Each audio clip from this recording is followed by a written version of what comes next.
Good evening. My name's Colin, and I'm really excited to give this talk. I'm a principal engineer. I work at Amazon Web Services. I've been there just over 10 years. And at Amazon, we have a series of talks called Principal of Amazon Talks, where every week somebody from our principal community or senior engineer, always an engineer, we try never to let managers do it, give a technical talk internally and just talk about cool, interesting topics. And almost everything in this talk is adapted from POA talks that either I've given or others have given at AWS. And what I'm going to talk about today is just one of the things I'm like super passionate about, think is really awesome, and is like one of the secrets to how we build stable and reliable systems.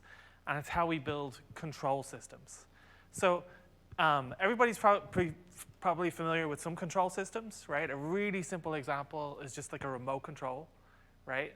And so it's a device, and you give it some indication of some state you would like to achieve, right? You press play, and you expect a video to play. And the controller's job is to make the universe reflect that intent, right? It's meant to, turn your TV on, and the video's supposed to start playing. Controllers have been around a very, very, very long time. But they can get really, really complicated really quickly. Like a really simple example is, when I'm at home, and when I have my TV and I have my audio system and I press play on a remote, sometimes, the signal gets to the TV and I see the video playing, but it does not get to the, hi-fi system, and I can't hear the audio, right? It's probably happened to you if you've got any kind of universal remote. It's a really, really common situation. In distributed systems land, where we study distributed systems on networks and so on, we would call this a network partition. We would say that the controller in this case can see the TV, and obviously the TV can see it, but the controller can't see the hi-fi system, and so we don't get a perfect control system. I don't get my nice playing video, and I don't get to hear it, right? But at a higher level, right, besides like the details of, okay, the signal didn't quite get there and we have some kind of network partition going on, there's a bigger problem with this control system, which is just that it lacks a feedback loop, right? I'm pressing a button and I'm telling it what to do, but it has no idea whether that actually happened or not, right? It's got no feedback mechanism from the TV or the audio system. It's just throwing signals out there and hoping for the best. It's what's called an open loop controller, because it just has no feedback loop. Actually, earlier this year, my colleagues in other parts of Amazon came out with a new Fire TV Cube that attempts to fix this. In that, it actually does have a feedback loop. It's got a special signal on the HDMI cable that it can tell what state the TV is in, and it's got a microphone because it's got Alexa built in, and so the microphone can tell whether the audio is playing or not. And so if it detects that things aren't in the state they should be, it can kind of drive it to that behavior. And there's actually some pretty complex control stuff going on. And this is just for a remote control in a living room, right? Something we've been doing for like 80 years. There have been TV remotes. And we're still working on them. It's a really, really simple example. And the point of this talk, right, is to take cases like that and solutions like that and kind of answer the questions like, how do we build simple and stable control systems? Right? How do we control systems as large as, say, Amazon S3, right? A really, really big system, but with stability and reliability. And hopefully this talk is going to be kind of a little mind-opening as well. I'm going to give a few stories of things that have happened at Amazon and what we learned from them and how those feed into our design review processes. And I'm also going to give you 10 patterns that hopefully you haven't seen all of them. Hopefully there's at least one new one in there, something that you can take away and then go deep on in your own time if you'd like to. My goal is to give you these jumping off points into all aspects of controlling systems and on things you probably haven't seen before. So hopefully it'll be really useful like that. So I'm going to caveat all this. I'm going to put one like asterisk on everything, which is one of my favorite quotes. It's a very, very old quote from Aristotle, 2,500 years ago, that emphasizes if we're trying to build high quality systems, right? If we're trying to control things with high quality, achieve high reliability, I'm going to give you these patterns, I'm going to tell you these stories, I'm going to give you these lessons, but I don't really have any secret sauce, right? There's no do these things, and you'll have a perfectly stable, reliable system. The real properties that achieve high quality in what we build, I think, are all habitual. When I see the really high quality systems we build, it's all because the teams were paying a lot of attention to detail, and they had really good habits. They were constantly writing test cases. They were constantly paranoid about what could go wrong. And building those habits is hard. I'll give you just one example of that. So actually, 10 years ago when I joined AWS, my first job was helping to build Amazon CloudFront, our content distribution network. So that is essentially a distributed HTTP cache. We're now at over 100 sites globally where we've got these servers running, and they accept HTTP requests, and they serve them from their cache if they're in cache. And if they're not in cache, they go to the origin. And that's the data plane, right? That's what CloudFront does. But it also has a control plane. Some aspects of that control plane are like launching new sites, adding servers, doing things like that, scaling a bit. But the most important aspect of the control plane is actually figuring out, for a given time of the day, for a given amount of load and so on, where should we be sending user requests, right? So if I'm at my desk in Seattle, my request should be served from the local Seattle location. Or if that's not available, maybe the next closest one in Portland, say. And at the center of that, we had this geo-coordinate system, actually, when we launched. We later iterated and added a system based on real-time latency measurements, which is really, really hard to build. But when we launched, it was more or less just based on geo-coordinates. So we'd look at where the user was, and we'd figure out what was closest to them, and that's where we would send them. And our geo-coordinate system that we were building in the center of this control system, had a representation for latitudes and longitudes. It's actually a little bit unconventional. It used a positive value for Western latitudes, which is not the convention. But the people who wrote this library live in America, and so obviously America has to be plus plus. We don't want to have any negative signs covering America. That would be terrible. And it turned out there was a bug in our parser that was handling all these formats where it was discarding negative signs, just getting rid of them entirely, right? And so we caught this well before launch. We caught this in our beta period. But it just amazed me that, despite all the testing, everything we'd done, we had this closed-loop control system, everything to control where traffic was going. We were actually sending about 75% of the Earth, right, to the wrong place. We were mapping them into the wrong coordinates. Just a really, really simple thing that could go wrong. And this was caught by a team just looking at log files and noticing, right? And if they hadn't been scrutinizing that, we wouldn't have caught it. And I can think of hundreds of more cases of things like that, where that's what really goes into high quality designs, right? Not just that, but diverse, creative minds, a really healthy, fear-free, no-blame atmosphere where people can just thrive and really dig deep into these things. Then we try to use well-worn patterns. Those are what I'm going to share. And we do lots and lots of testing. And that's the real secret sauce, right? It's hard to replicate. It just takes a lot of diligence. But, we'll get a head start with the patterns, at least from this talk, hopefully.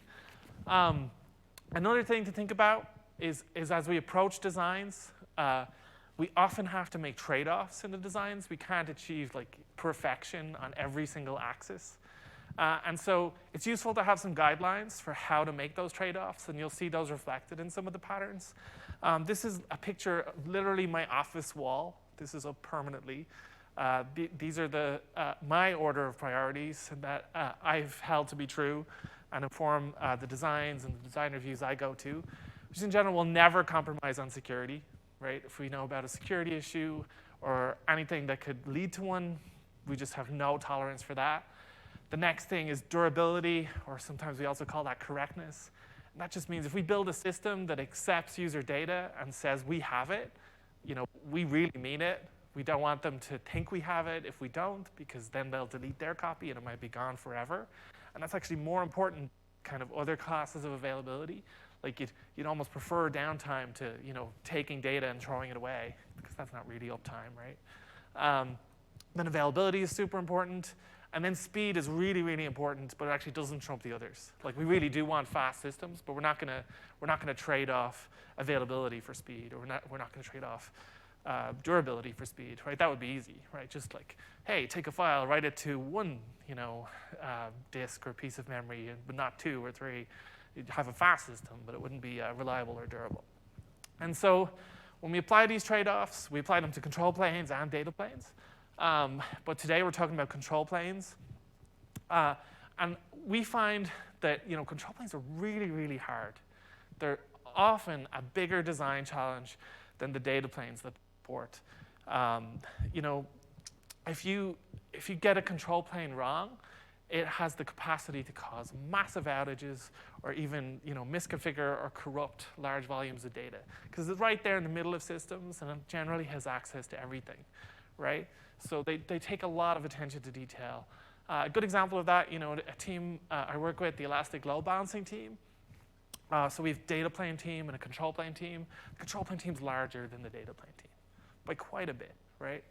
And so if you don't approach these tasks with that kind of base assumption that actually these things are a lot of effort, they're not just afterthoughts. You don't just build a data plane and then bolt on a control plane. It's actually a big main piece of effort.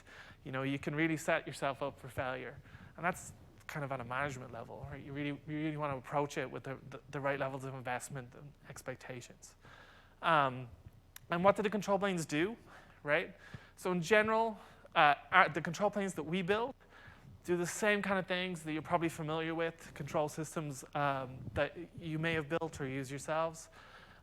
We use control planes to manage the life cycle of resources, things like spinning up EC2 instances, or scaling them down, right? Or spinning up a dynamite table, right? Things like that. We use control planes to provision software and provision service configuration and to provision user configuration, right? At Amazon, we actually merged 2 of those. So something we're very opinionated on is we merge the provisioning of software and the provisioning service configuration into just one big deployment process, right? So we have a deployment system internally called Apollo that we use a lot. You can see its design and features reflected in many of our public deployment services like Code Deploy and our pipelines and so on. And we figure, well, since we went to all this trouble to really carefully, tediously manage how we deploy software, we deploy it, on one box for a while, and then we make sure it's okay. Then we go to one availability zone, and we make sure that's okay. And then we go and get a little bit bigger each time until it's all over the world. And then it's got all these, phasing considerations and ways of handling how we get to, as many regions as we have quickly enough. Since we built that, and it's got all that cool support and rollback and testing and all sorts of things I'm forgetting to mention, we figure, well, we should use that for service configuration too. If we have a service configuration file that says, enable feature Y, like a feature flag, right? We don't just have some system that logs into all the boxes and sets that flag to true. That would be very dangerous. You're effectively just enabling huge amounts of code that have never really run in that environment before, without the same amount of paranoia that you've used for provisioning your software. So we merge those 2 and do them as one. And I'm not going to talk too much about deployment systems. You can use our public deployment systems or read our documentation on those to see how those work. And we have other talks at reInvent that have covered that. But I'm going to talk about the other 2 and what we do with them. And so for solving these problems, there's a whole branch of engineering called control theory. Control theory is a pretty old branch of science now. It's coming up on about 100 years old. It was independently discovered in a bunch of different fields. It was discovered by chemical engineers when they were studying how chemical reactions happen, and then it was discovered by physicists when they were looking at some other processes, and then eventually a community realized, oh, these equations are all the same. This is just one big branch of mathematics or engineering. And there's books and courses and an unbelievable wealth of material on control theory, and it gets really hard and really deep really quickly, and we're not going to cover basically any of that. But it exists as a science, and it's worth learning from. So I'm going to give you just the 101, just the tiniest snippets of what are truly useful in it, what will help you catch errors in design, so what helps me for sure. So the first thing is there's some really strong theory around what makes stable control systems. And those generally resemble the following, right? They have some kind of measurement process, right? They have a way of measuring the universe and telling what state it's in, right? So there's kind of 3 classic examples of control systems in control theory.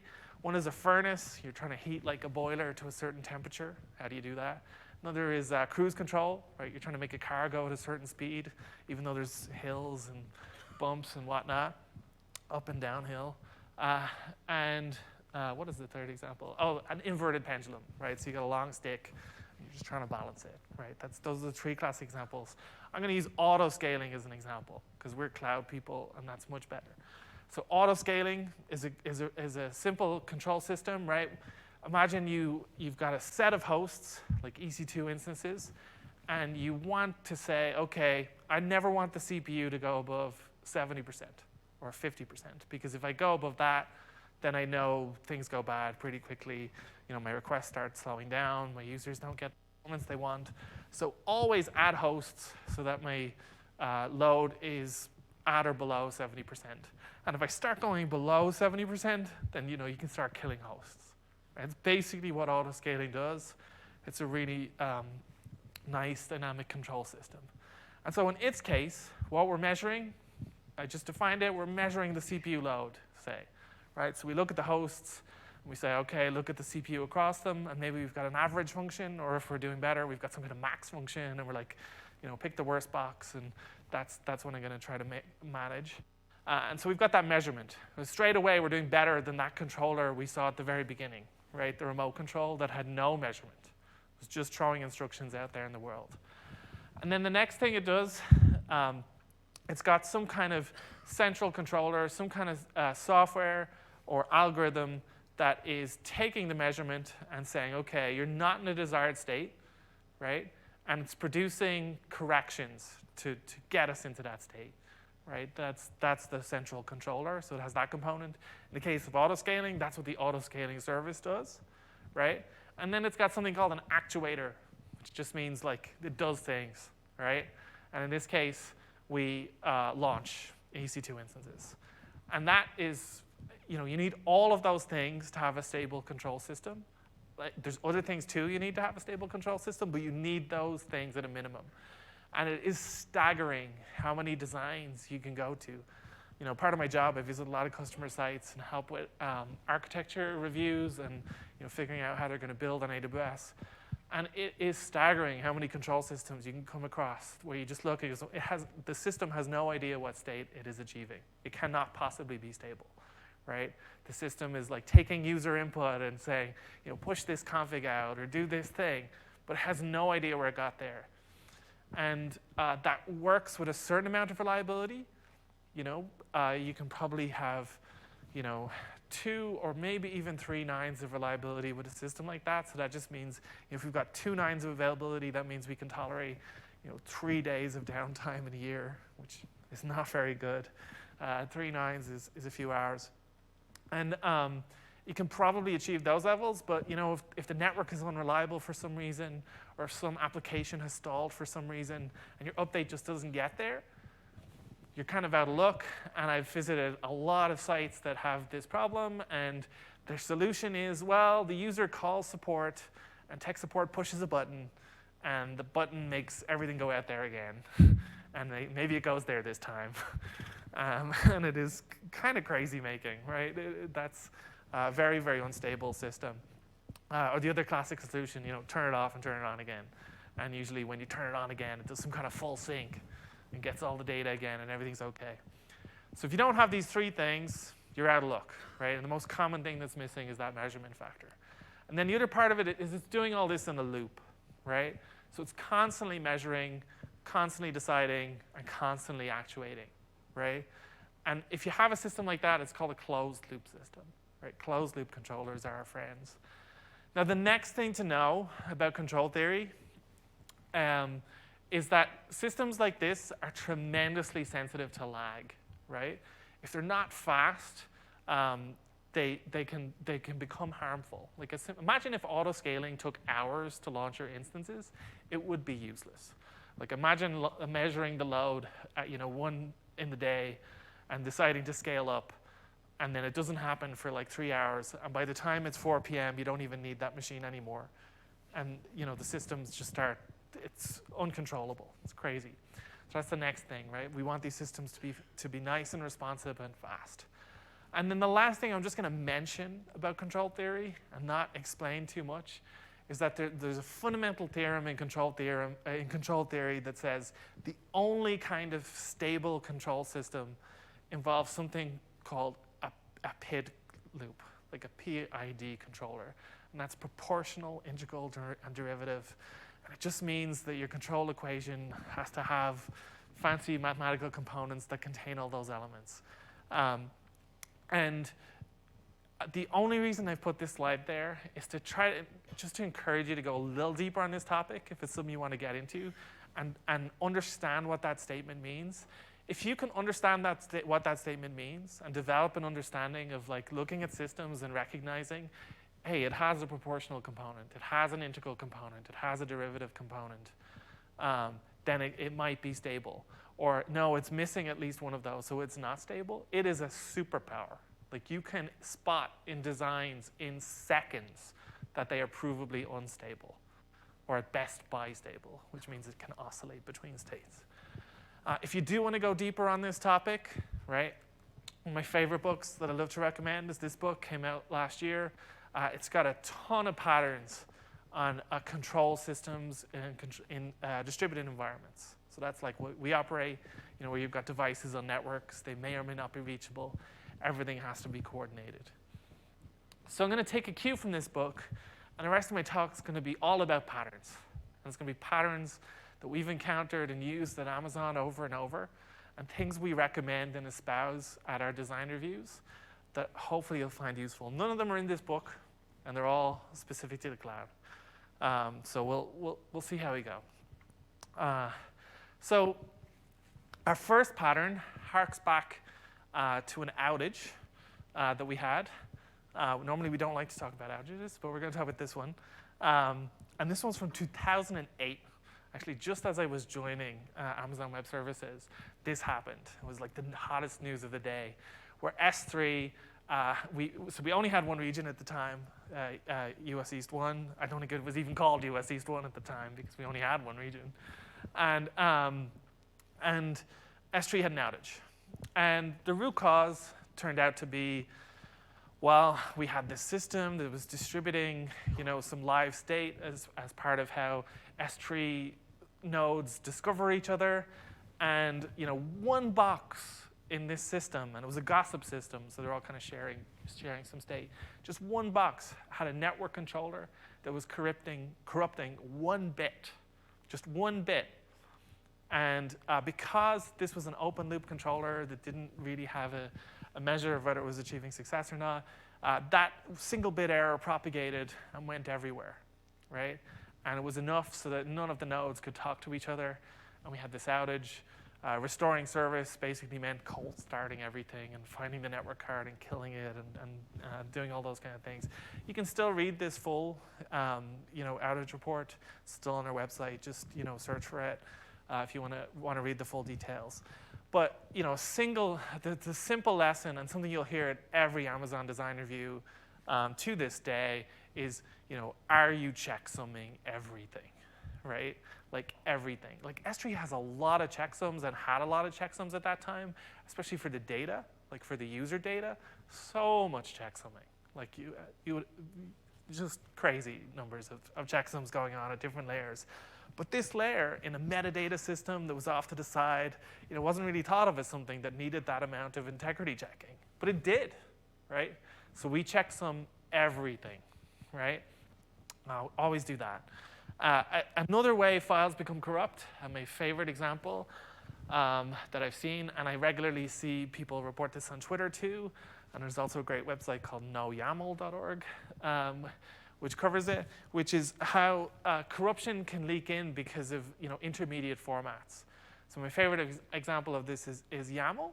So a lot of people push configuration state around in YAML through control planes, right? Like here's my list of live servers, here's my list of config or options. And YAML's terrible at this. It's terrible at this because it's truncatable. you can truncate a YAML file at almost any arbitrary point, and it is still a valid YAML file. And so if your system just falls back on implicit defaults, it's now misconfigured. And that can happen just because the file transfer was interrupted, because the disk was almost full, and so some of the file made it, or even just because like some component crashed along the way, right? And so we didn't get the full file. And so again, like if you're not checksuming the thing, if you don't have some complete check of whether that whole thing is in the right state, you can have a really bad day. Not a reason to checksum all the things, or also maybe another reason not to use YAML, and use a file format that can be terminated. So the next pattern, something we do in all of our systems that I don't see all too commonly out there, right, is that control planes are really sensitive systems, like we mentioned, right? They're connected to everything. They can cause a huge amount of damage. And that makes them sensitive security systems too, right? If somebody were to compromise your control plane, oh my God, like whoa, very dangerous. So we have to have pervasive cryptographic authentication everywhere, right? So when we build a control plane and it's controlling, say, in the substrate of EC2, where we're launching instances and connecting things to network, and so on, like those calls have to be authenticated. We have to be sure they're coming from the right control systems, that nobody's inserted something malicious and so on, right? So you're probably familiar with how AWS signs regular web requests. We've got the SIG-v4 protocol that includes hash-based, HMAC-based cryptographic signatures. We use that internally too, where we can, which is almost everywhere. There's some places where we can't due to circular dependencies, and so we can't use our own stuff if we would be circularly dependent on it, and so we have to do some other things, like we'll just use like TLS mutual auth, worst case, something like that if we have to. But we really try to make sure that everything that's talking to everything else has a really strong sense of identity and has a really strong sense of authenticity, right? That it's all the right things. And it's not just about preventing malicious security events. It's also really good operational health, right? So when you do this, when you bake a system that's based on credentials, and then you also insist that have to be able to revoke and rotate these credentials regularly, like we try to rotate them multiple times a year and so on in a lot of cases, it becomes easier to mechanize and build a system where you can say, well, humans shouldn't have access to any of this stuff.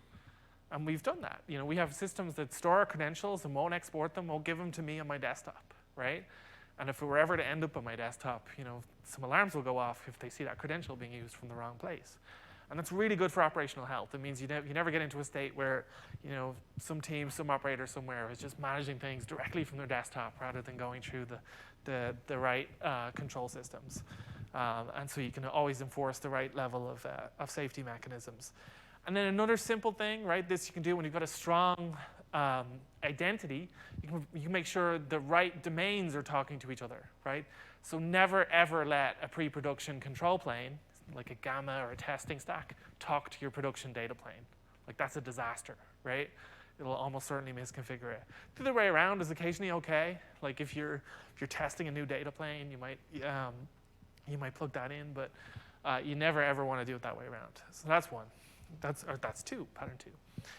Pattern three, right, is kind of all about a concept we call blast radius. So we always try to limit the scope of damage that any error could cause, right? We try to put our best effort, all of our thinking, we code review everything, we test it as much as we can, and then we still assume it's going to fail due to some reason we haven't thought of. And that humility pays off a lot, right? And we try to contain how big the blast can be. We call that blast radius. My colleague Peter Voschel gave a talk earlier today all about that. If you weren't there, look at the video when it goes up on YouTube. It's great. And we've got a few ways of doing this that are common in our control systems. We divide our control planes horizontally where we can, right? So all of our regions are totally autonomous. The control plane for S3 and US East 1 doesn't even know about S3 in like US West 2, right? They're just not even capable of infecting one another. For some of our bigger services, we even do that at the availability zone level. So if you launch an EC2 instance, for example, it goes to this kind of stubby front-end control plane that then just immediately goes into a zonal control plane, and the majority of the work happens inside the zone, which again stops things from spreading. We go even further again and have cells for some of our biggest services, particularly on the network side. It's great. We also try to compartmentalize in the kind of a vertical direction, so kind of front to back. So I think of like from the user input, from like somebody calling one of our APIs to that actually taking effect in the data plane, we put some bulkheads in there too.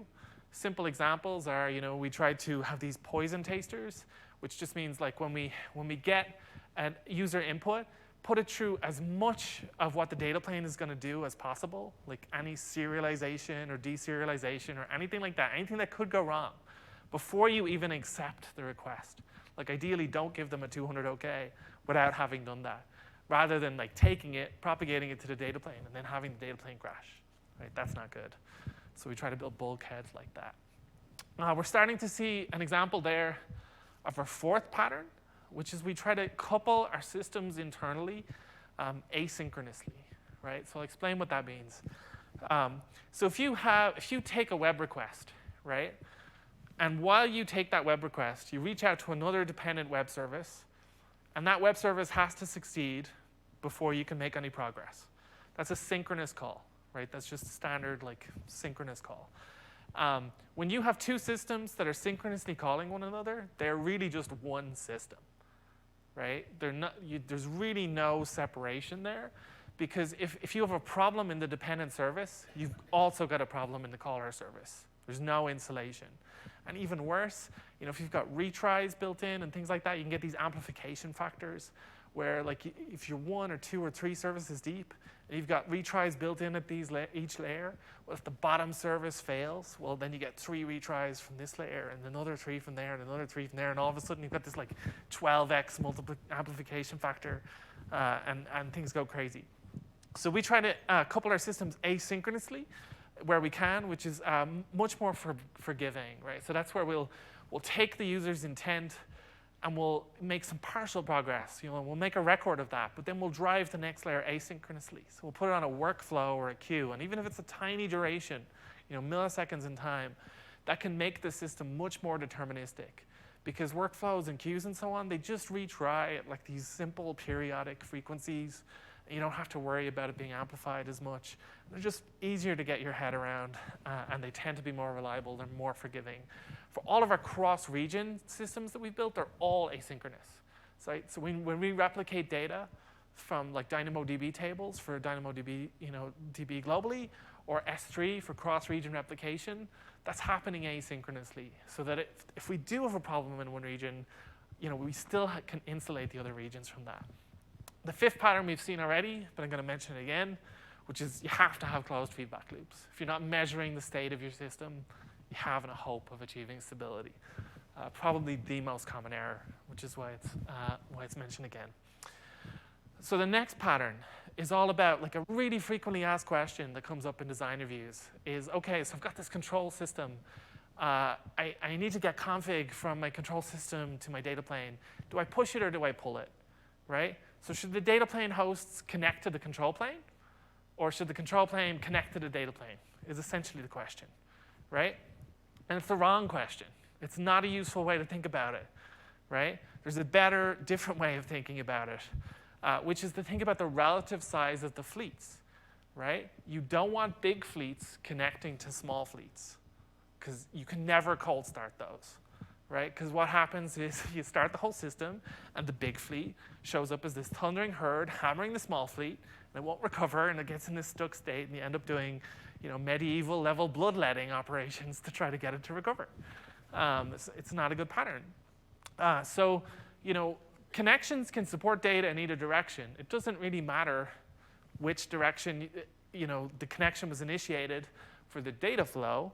So choose the direction that's got the best tolerance for this thundering herd or retry behavior. That's what's going to help us out most. So we just tell people, look at the relative size of the fleets, and that's how to go. Okay? Nice, simple pattern.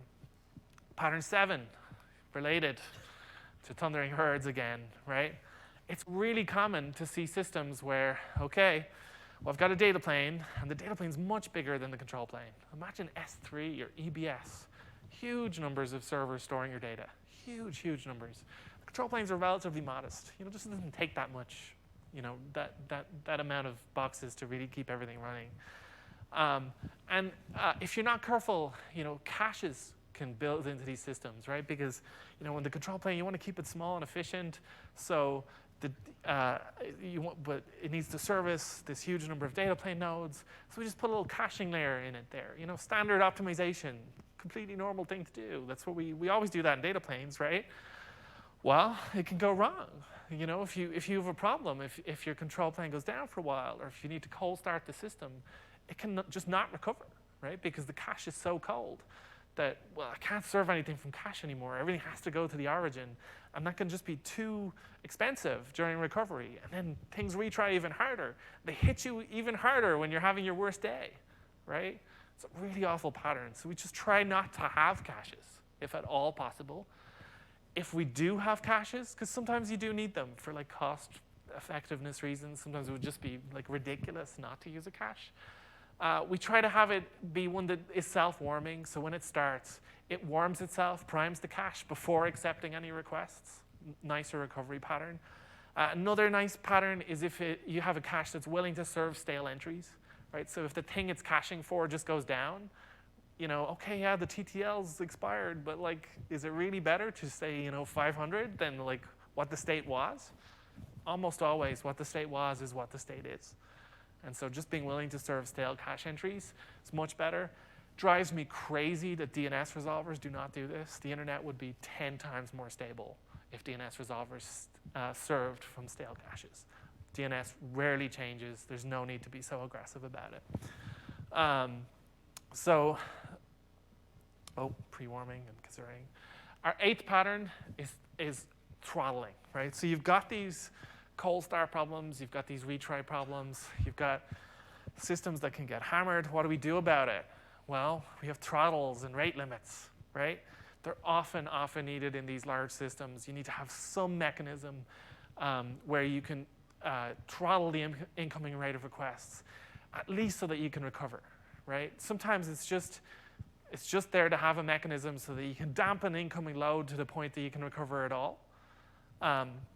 Now, that's not a great design pattern, because really customers are still having a bad day if you do that, but it's better than a really extended outage. But where I really, really like throttling is where you use it as really smart prioritization. So a good example of that is how we do it for Amazon Elastic Load Balancer. So ELB is our load balancing product. It actually is just built using EC2 instances, lots and lots of them. It's one of the biggest consumers of EC2 instances, unsurprisingly, right? Because we've got a lot of customers who use our load balancers. And so when we have a zone fail, say, due to power, right? And then power recovers, the zone comes back. We deliberately throttle ELB's recovery, right? We deliberately, quite aggressively, throttle its ability to launch instances. And that's for 2 reasons. One is, for ELB, it doesn't matter. We've provisioned ELB so that it can always withstand the loss of an availability zone. It's always got enough capacity, and it's got DNS health checks running constantly. So if a zone fails, it really doesn't care, and you should not notice. The load balancer will just carry on. We had enough capacity. Great. So it's not really critical that come back. So then the second reason kicks in, right? We just give everybody else priority, right? We know there's a lot of customers now scrambling to launch instances, right? They want to get back up in that zone. So we're going to hold back, right? So it's a really good example of where throttles can be really key, and if you use them intelligently, can be awesome. All right. So my last 2 patterns, I'm just going to warn you a little, contradict each other a little, and that's okay. We'll see how. So the 9th pattern is about deltas. And these are super common, right? So we're often trying to take user intent, right? Say the metadata for every S3 bucket, right? Or something that's configurable, an RDS database. And user can change some dial or knob. We have to propagate that state out there, right? And in a lot of cases, that's all added up. It's a lot of state, maybe terabytes of state in some cases. And we can't just push it all around all the time. So we have to compute deltas and distribute the deltas and then merge patches, right? Really, really common pattern. But it's surprising like how many different solutions I've seen to this versus the easiest one, right?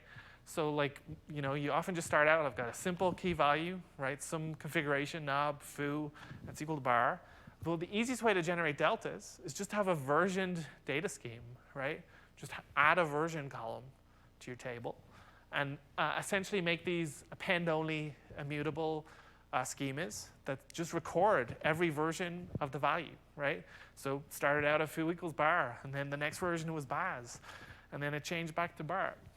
And these simple tables, right, not only can produce deltas, you can always tell what the difference is between any two versions. You can also query the current value, so we can emulate our previous table very easily. And we can also optimize out changes, right?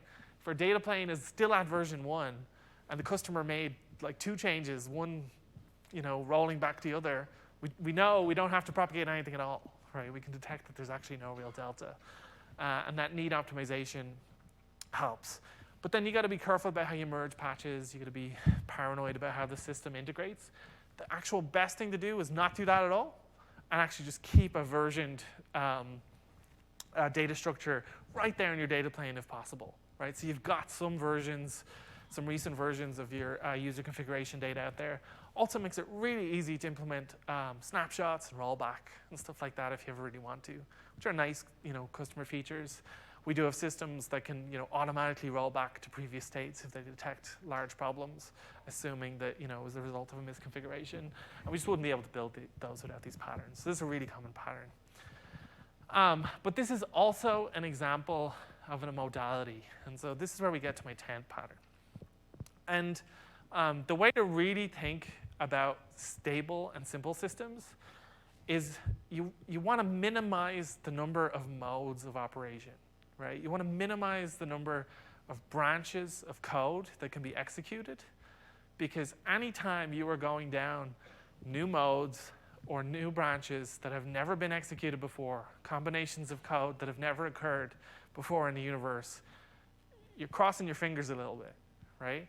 And if you have a lot of modes and a lot of branches in your code, right? If there's a lot of paths things can take, if there's a lot of states system can be in, you get these combinatorial explosions very quickly that are completely untestable and make it very, very hard to build stable systems.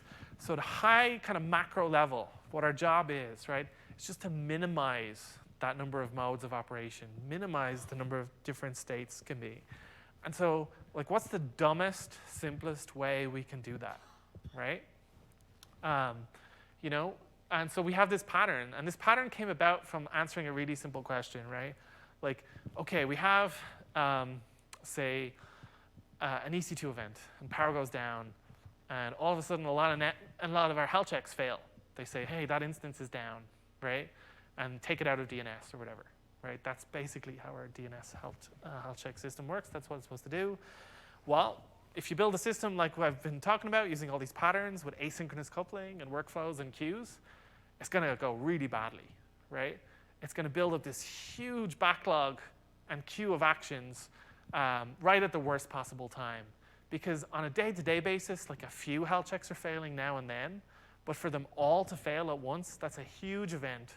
Way more load than the system ever normally operates with or tested with. Now you could, be very diligent and constantly strive to make sure it's provisioned for that event, but that's really hard to do. And we don't want lag. Like I said earlier, that's the worst enemy in all of this.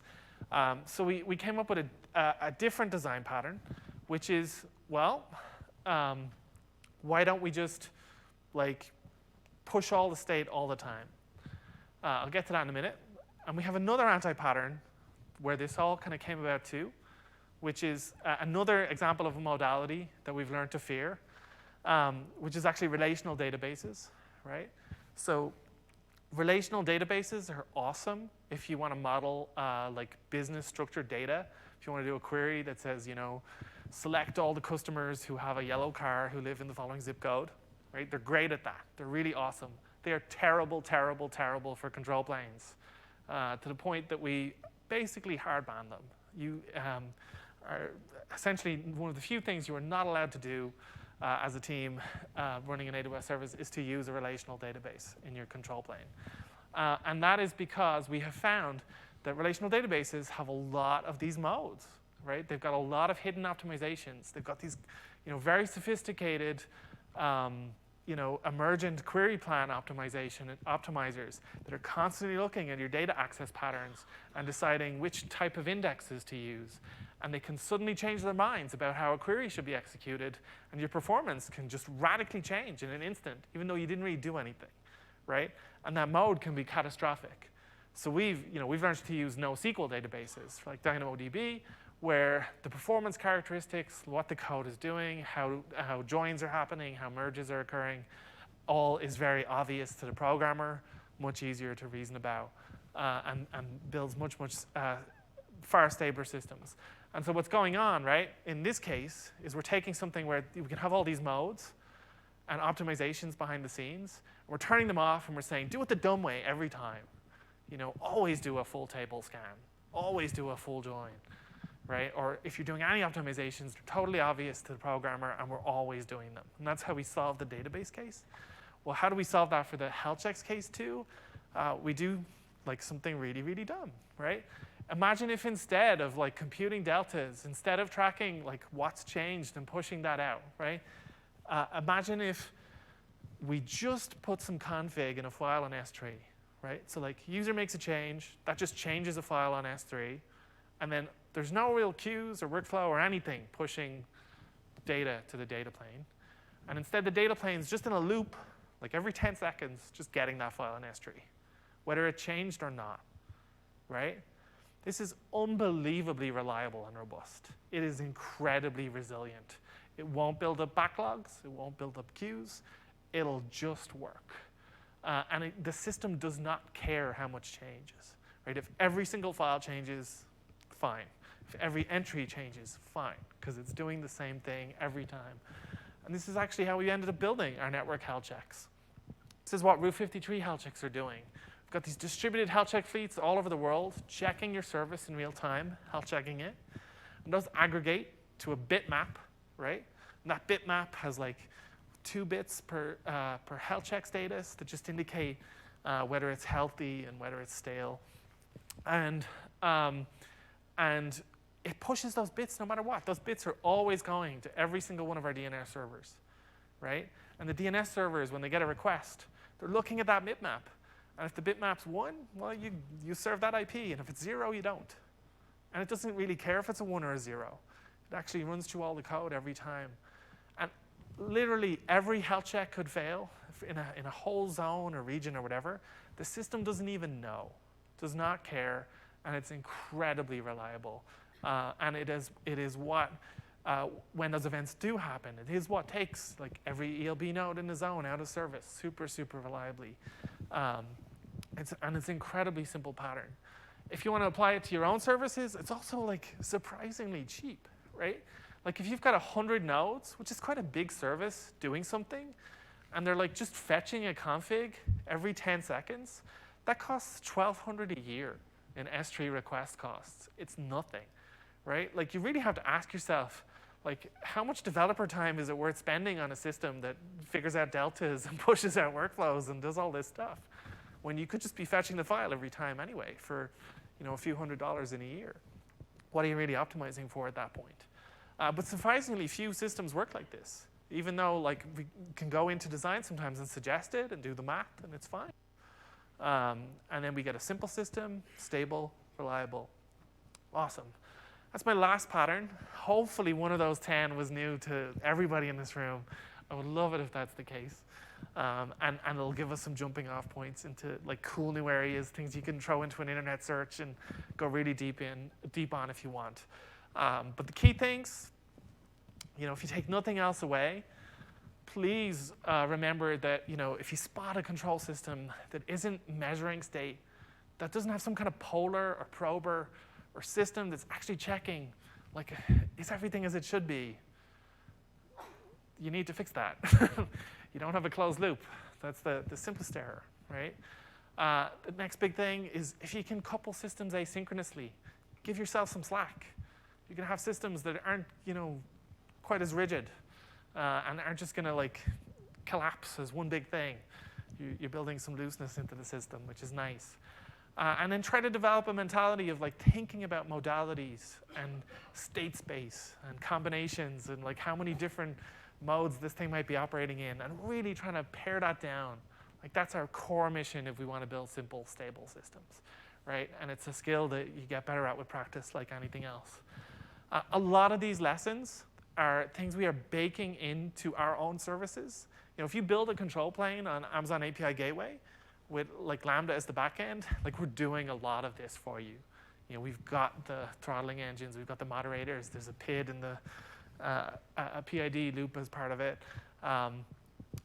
You know, I hope over time we'll be able to make it easier and easier and easier to build, you know, just automatically stable control systems.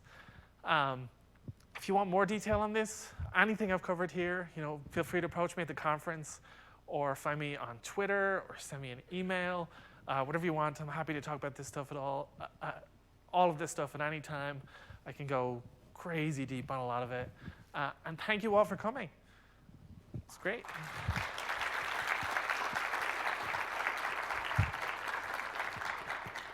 We do have 9 minutes for questions if anybody has any from the floor. It's kind of hard for me to see, though. Oh, there's a question to my right.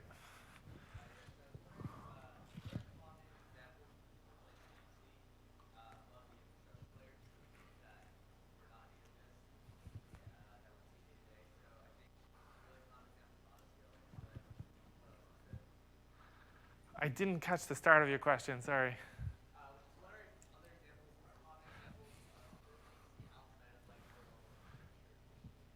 So the question was, what are really common examples of control systems that I see outside of like our low-level infrastructure? So in a weird way, almost every Amazon Web Service is a control plane, right? It's what our customers are using as their control planes, right? Like they're calling the EC2 API, and it's really just a control plane for them. It's going to launch an instance, and we take care of, you know, a lot of the hard work. A lot of customers have, the most common ones that I've seen are a lot of customers have systems that essentially take feature flags or settings and then distribute those or sync those to a large fleet, right? A lot of customers will have some kind of config file that controls what their service can do, and sometimes it's even got like per user feature flags. You know, they have the ability to enable a feature for select customers who are in a beta or select customers who may be experiencing a problem or whatever, and they will have built some control plane for taking that state and distributing it. That's probably the most common example that I can think of. Any other questions? Oh, we've got another question too. All of this is really great to implement. Like, do you ever butt heads with like your product manager, or like how do you decide when enough is enough? So the question was, do we ever butt heads with like product managers? How do we basically prioritize this work, and do we butt heads and all that kind of stuff? That is a very fair question, and is a constant struggle everywhere. I think you could spend an infinite amount of time making every control system perfect, and you would not have a viable business, right? You wouldn't have paying customers. And you would all, you know, find yourselves unemployed very soon, and it would not be good, right? So how do you know when enough is enough? From our experience, you know, of 12 plus years at this now, I would say it is more than you think. It's, you know, we invest a tremendous amount of behind the scenes effort on things that never really reflect in product features that are all just about stability and resilience. We've got major initiatives like one Peter talked about today about blast radius reduction that across the whole company and every team knows about, and we're doing huge amounts of work because we know that, you know, if we didn't have a stable, reliable system, our core business would be down, and no customer wants that.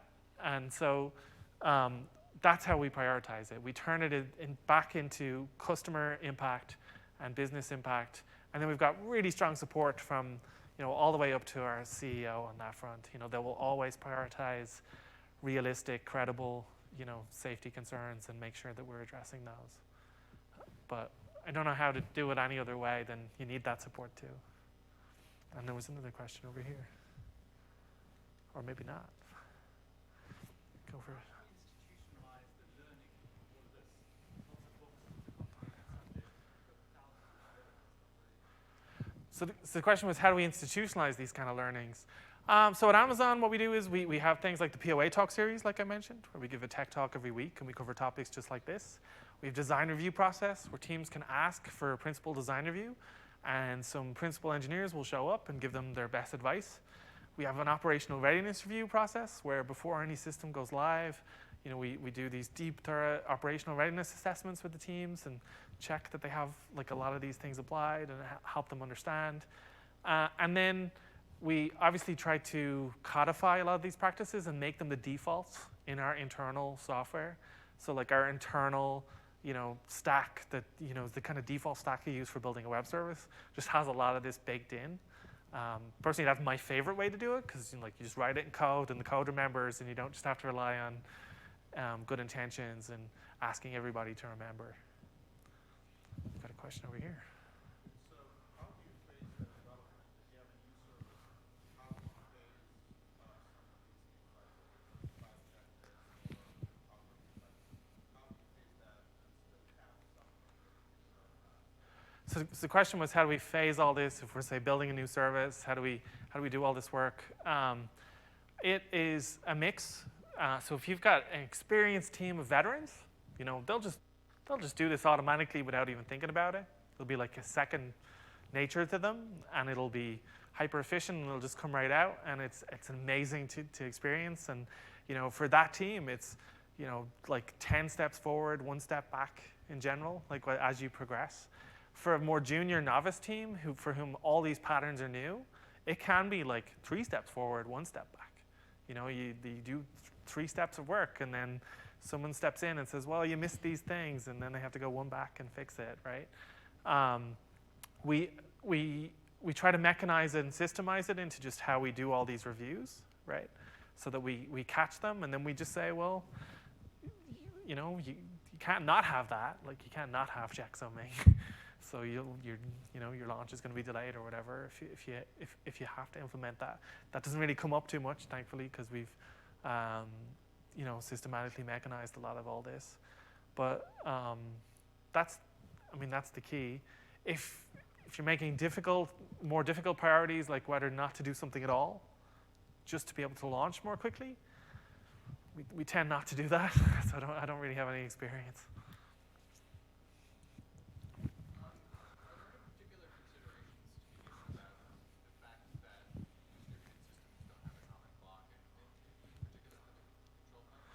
So the question was, are there any considerations to be given because distributed systems don't have a common clock? And yes, so I guess one of our anti-patterns is like using system clocks. We discourage that. Like, don't rely on wall clock time. It's generally not accurate enough to resolve tight race conditions. So the versioning scheme that I had up in the slides is an example of a logical clock, right, which we use instead. So we have logical clocks for a lot of our control planes, where you make a change, that'll progress the logical clock to the next value, and we check if the data plane has that logical clock value, and we do that instead. That's all the time we have for questions, but I'll take more on the floor if people have them. Thanks again for coming.